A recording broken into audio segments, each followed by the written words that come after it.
हाथ जोड़ करके दुर्योधन ने कहा, सरकार भगवान जैसे आपने हमारे यहाँ कृपा की 10,000 शिष्यों के साथ पधारे, ऐसी कृपा आप हमारे भाइयों पर, पांडवों पर भी करना। और आप पांडवों के यहाँ तब जाना जिस समय याज्ञसेनी द्रौपदी भोजन कर चुकी, क्योंकि द्रौपदी के पास अक्षय पात्र था, ऐसा पात्र उसमें भोजन बन जाता था। कितने भी लोग भोजन करने के लिए बैठ जाएं, उस पात्र में कभी दिक्कत नहीं होती थी। और जब अंत में द्रौपदी भोजन पा लेती थी तो उसमें कुछ नहीं बचता था। तो शत्रुओं ने, कौरवों ने षड्यंत्र बनाया कि दुर्वासा जी जाएंगे 10,000 शिष्यों के साथ, द्रौपदी भोजन कर चुकी होगी, कुछ नहीं होगा। और दुर्वासा जी कुछ नहीं पाएंगे तो भयंकर श्राप दे देंगे, सारे पांडव मारे जाएंगे। तो अरिवीता शत्रुओं के द्वारा भेजे गए दुर्वासा जी।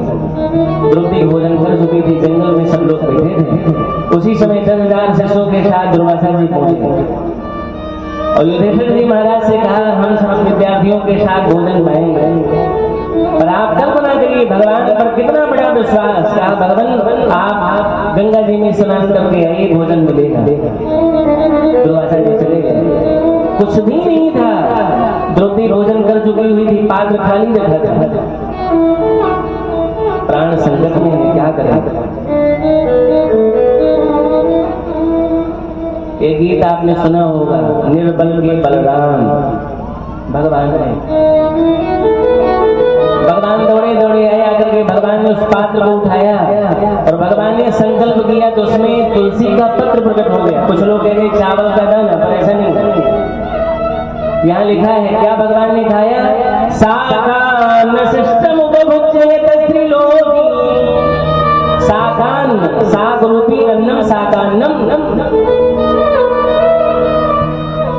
भगवान ने संकल्प किया, तुलसी दल प्रकट हो गया। भगवान ने उसको उसमें जो ही डाला, साकान सिस्टम उपभुज्येत त्रिलोकी। त्रिलोकी को भगवान ने तृप्त कर दिया। सबसे ज्यादा कौन तृप्त होगा, कहा तत्राम अमंस सलिले विमग्न संगः। सलिले माने गंगा जी में जो स्नान कर रहे थे 10,000 विद्यार्थियों के साथ दुर्वासा जी महाराज, सतृप्ताम अमंस। सबने कहा, गुरुदेव आपने वहां भंडारा बनवा दिया और हम गले तक भरे हुए हैं, कुछ नहीं खा पाएंगे। दुर्वासा जी ने कहा, युधिष्ठिर बहुत धर्मात्मा है, यदि उसका भोजन बर्बाद होगा तो हम सबको श्राप दे देगा, तो क्या करेगा, भाग चला। तो कहा, दुर्वासा जी के श्राप से पांडव भयभीत हो रहे थे, पर भगवान ने उल्टी गंगा बहा दी।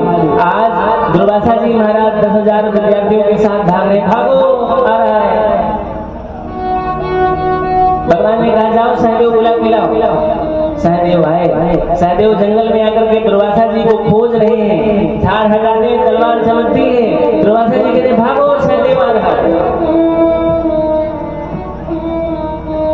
तो जो दुर्वासा जी से भयभीत हो रहे थे, आज वो दुर्वासा जी महाराज भयभीत होकर के भाग रहे हैं। तो जिन भगवान के अनुग्रह से हम दुर्वासा जी के श्राप से बच गए। यहाँ प्रथम स्कंद का जो 15वां अध्याय है, इसमें महाभारत की बहुत सारी कथाएं हैं। एक दिन की तो कथा यही है,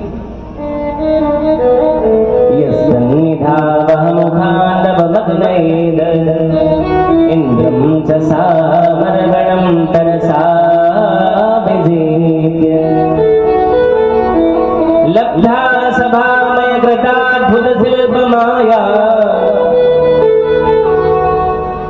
जिन भगवान के अनुग्रह से हमने खांडव वन जलाया है। खांडव वन जब जल रहा था, एक बार भगवान अर्जुन के साथ गंगा जी के तीर पर भ्रमण कर रहे थे। उसी समय एक वृद्ध पुरुष पधारे और कहा, भगवान हमको बचा लीजिए। भगवान ने कहा, कौन हो? कहा, हम अग्नि देवता हैं। एक बाजश्रवा नाम के ऋषि ने दीर्घ काल से यज्ञ भगवान का आराधन कर रखा है। हाथी के सूंड के समान मोटी मोटी धाराएं यज्ञ कुंड पर गिरा रहा है। हमको अजीर्ण हो गया, हम वृद्ध हो गए, हमको उपचार की आवश्यकता है। भगवान ने कहा, देवताओं के वैद्य अश्विनी कुमार है, स्वर्ग में जाओ। तो कहा, उनसे मिल चुके हैं। क्या कहा उन्होंने? कहा, तुम्हारे इस रोग की जो दवा है स्वर्ग में नहीं, भूमि पर है। जो खांडव वन है, यहाँ विविध औषधियां हैं, जलाकाल तो भगवान ने कहा तुम अग्नि देवता जला क्यों नहीं लेते? कहा सरकार जलाना जब चाहता हूँ, इंद्र हमसे ईर्ष्या करता, पानी बरसा देता है। तो हमसे क्या चाहते हो? कहा आप इंद्र से बचा लीजिए, इंद्र बारिश न करने पाए, हम जला डालेंगे खांडों में। दिव्य रथ दिया, दिव्य धनुष दिया, दिव्य आयु दिए। और आज भगवान, ध्यानपूर्वक सुने, लोग समझ रहे हैं कि भगवान पहली बार महाभारत के युद्ध में रथ चलाए। और सब लोग ध्यानपूर्वक सुनिए, भगवान ने पहली बार रथ कब चलाया? पहली बार सारथी कब बने? खांडव भगवान ने रथ चलाया। अर्जुन ने दिव्य बाण चलाए। देवराजेंद्र को सारे अमर गणों माने देवताओं के सहित जीत लिया। इंद्रम ससामर गणम तरसा उसी खांडोवन में एक मैं नाम का दानव रहता था। चलने लगे, कहा हमारी रक्षा करो। अग्नि देवता से उसकी रक्षा की तो उसने एक दिव्यतम सभा बनाई, लब्धा सभा, ऐसी सभा जिसमें जल में स्थल दिखाई पड़ता था, स्थल में जल का भ्रम होता था। ये किसने दिया? मैं डालूंगा। लब्धा सभा मैं कृता माया। जिन भगवान के अनुग्रह से हमने इतना सब प्राप्त किया, वो भगवान हमको छोड़कर भी चले गए। जिन भगवान के अनुग्रह से हम सारे संसार के सेवक धनुर्धर कहलाते थे, आज वो भगवान हमारे साथ नहीं थे। तो विश्व विजेता अर्जुन आज मार्ग में भूलों के द्वारा लूट लिया गया। युधिष्ठिर जी ने कहा, अरे तुम्हारे घोड़े तुम्हारे साथ नहीं थे, तुम्हारा रथ तुम्हारे साथ नहीं था, तुम्हारा गांडीव धनुष तुम्हारे पास नहीं था। हाथ जोड़कर के अर्जुन ने कहा, घोड़े भी थे, रथ भी था, धनुष भी था, मैं अर्जुन भी वही था, पर आज मेरे प्रभु मेरे साथ नहीं थे। तो विश्व विजेता अर्जुन, महाभारत का विजेता, आज वीरों से लूट लिया गया।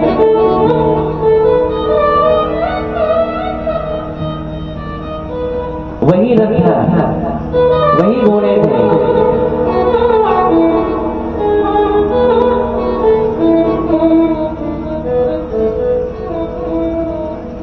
सारथ्य पाद सद सेवन सख्य दौत्य, घोड़े भी वही थे, धनुष भी वही था। मेरा रथ ऐसा था कि जब रथ चलता था तो बड़े बड़े शत्रु राजा भी समझ जाते थे कि अर्जुन आ रहा है। नृपतयो बड़े बड़े शत्रु राजा भी रथ की घरघराहट सुन करके पहचान जाते थे कि अर्जुन आ रहा है। जैसे आप सब लोग गाड़ी वाले हैं, सबके घर में बाइक होगी,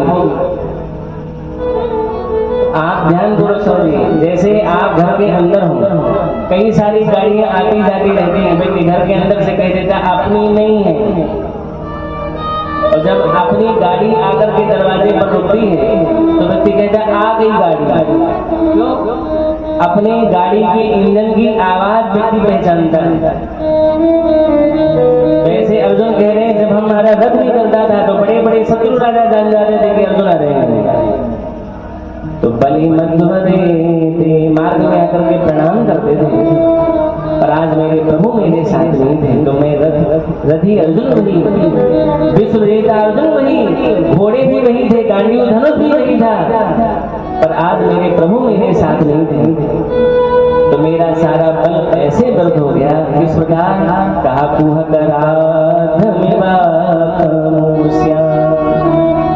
जैसे कपट पूर्वक की गई सेवा निष्फल हो जाती, जैसे राग में किया हुआ हवन व्यर्थ हो जाता है, कपट पूर्वक की गई सेवा व्यर्थ होती है। आपने राम कथा में कालनेमी का नाम सुना होगा, नहीं सुना है? सुना है। जन हनुमान जब लखनलाल जी महाराज को वीर घातनी शक्ति लगी,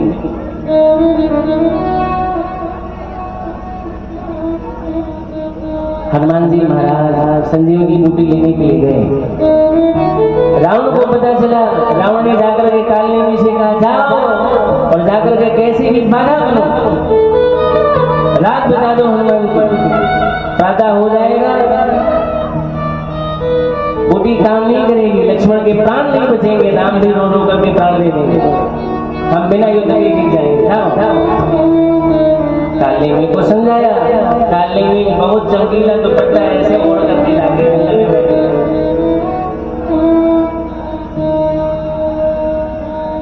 और जाकर निकल क्या रहा है, दूर जाकर के बैठा और मार्ग में कहता है, हो तमहारन रावण राम, राम और राम का युद्ध चल रहा है। इसको कैसे पता? व्यक्ति आश्चर्य में तब पड़ जाता है जब उसकी छिपी हुई बात को कोई बता देता है। बागेश्वर बाबा जी के यहाँ भीड़ क्यों है? क्योंकि वो छिपी हुई बात बता देता है। वो हिंदुत्व की बात करते हैं, धर्म के संरक्षण की बात करते हैं, ऐसा कोई भी व्यक्ति वो सर्वकाल बंदनीय नहीं, पर व्यक्ति प्रभावित तब हो जाता है जब कोई व्यक्ति हमारी छिपी हुई बात को बता देता है। हनुमान जी को लगा दे, इतनी दूर बैठा है, इसको कैसे पता युद्ध चल रहा है? हो तमहारण रावण राम, जो कभी कभी कथा सुनाता है वो उल्टी पुल्टी सुनाता है।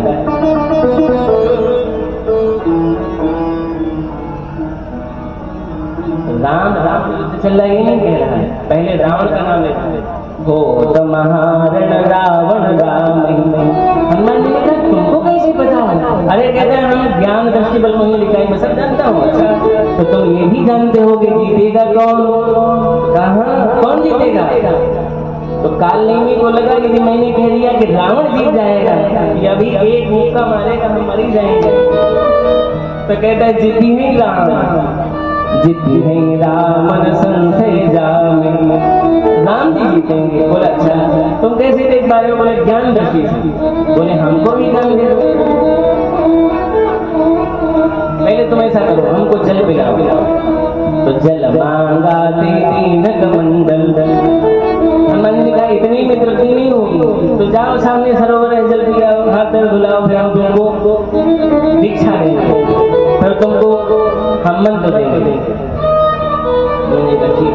हनुमान जी ने जाकर के जो ही सरोवर पर प्रवेश किया, मगरी ने आकर के पैर पकड़ा, हनुमान जी महाराज ने मगरी को चीर दिया, वो दिव्य रूप धारण करके चली गई, पर जाते जाते बता गई। क्या बताया? कहा सरकार जिसको आप ये मुनि समझ रही है, मुनि नहीं है, कौन है? कहा मुनि न हो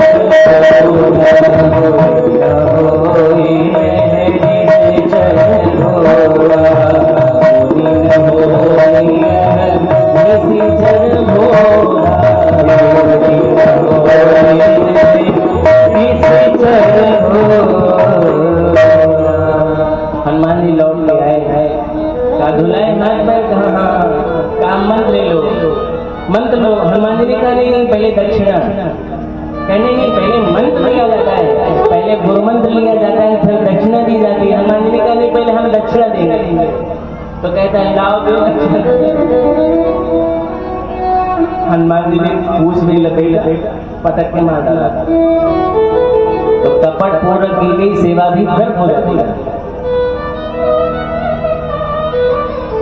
तो जैसे कपट पूर्वक की गई सेवा व्यर्थ होती है, राग में दिया हुआ हवन व्यर्थ होता है, ऐसे भगवान के जाने के बाद हमारा सारा बल विश्व विजेता अर्जुन राजमार्ग में भीलों के द्वारा लूट लिया गया।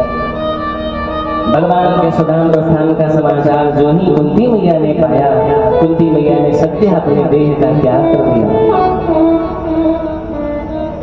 श्याम श्याम कहीं श्याम कहीं, श्याम श्याम कहीं श्याम, तनु परिहर गोविंद बिरह, कुंती गई सुरधा।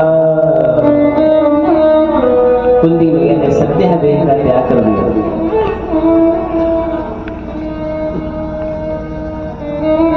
इतिहास में ऐसे प्रेमी या तो दशरथ जी महाराज हुए अथवा द्वापर में कुंती मैया हुई, जिन्होंने भगवान के वियोग को सहन नहीं किया।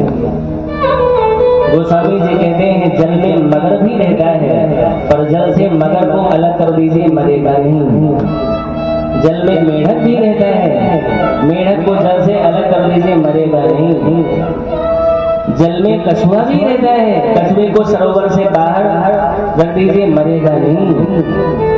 पर मछली जल का ऐसा विचित्र प्राणी है जो जल से पृथक होते ही प्राण समर्पित कर देता है। मगर उरग दादुर कमठ जल जीवन जल गे, पर तुलसी कहीं मीन को है साँझ वो स्नेह। कुंती मैया ने सत्या अपने देह का त्याग कर दिया।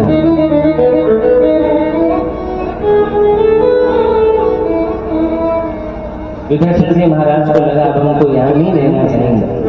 तुरंत परीक्षित जी को बुलाया, राज सिंहासन पर बैठाया और सारे पांडव लोग स्वर्गारोहण की यात्रा पर चले गए और सबके सब धीरे धीरे भगवत धाम की ओर प्रस्थान कर दिया।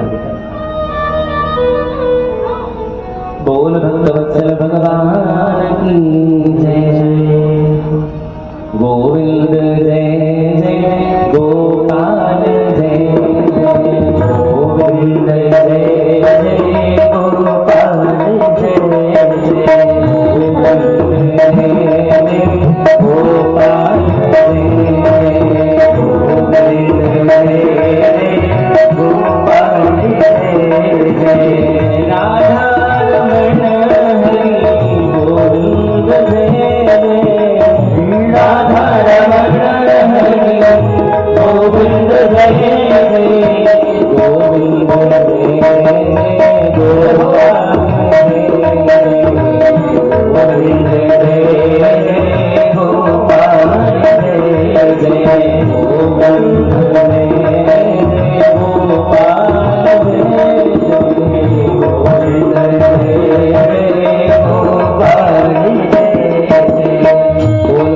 जय भगवान।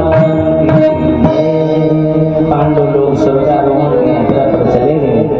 राजर्षि परीक्षित का राजा आया, पूर्वजों के समान प्रजा का परिपालन पोषण किया। एक दिन मंत्री से कहा चलो मंदिर पर हमको अपनी सीमाएं दिखाओ। चल पड़े। जहां से विरध गुजरता है मार्ग में वृद्धजन दिखाई पड़ते हैं। राजर्षि परीक्षित रथ से नीचे उतर जाते हैं, वृद्धजन आसन बिछा देते हैं। राजर्षि परीक्षित बैठ करके उन वृद्ध लोगों से कहते हैं भगवान हमको हमारे पूर्वजों का इतिहास सुनाइए। आज कलिकाल में घर के बुजुर्ग लोग को समझाने लग जाते हैं तो घर के बालक कहते हैं हमको मत समझाइए, हम सब समझे हुए हैं। आज कलयुग में घर के वृद्ध पुरुष को समझाने लग जाए तो कहते हैं हमको कुछ मत समझाओ, हम सब समझे समझाए। हमने आप में जनरेशन हमको मत समझाओ। राजर्षि परीक्षित हाथ जोड़ करके कहते हैं भगवान आप हमको हमारे पूर्वजों का इतिहास सुनाइए। राजर्षि परीक्षित को विविध प्रकार की वार्ताएं सुनाते हैं। आगे बढ़े, आगे की जगह राजर्षि परीक्षित ने देखा एक गाय और बछड़ा खड़े खड़े रो रहे हैं। बछड़े के 3 चरण टूटे हुए हैं, चौथे चरण पर बेचारा खड़ा खड़ा लड़खड़ा रहा है।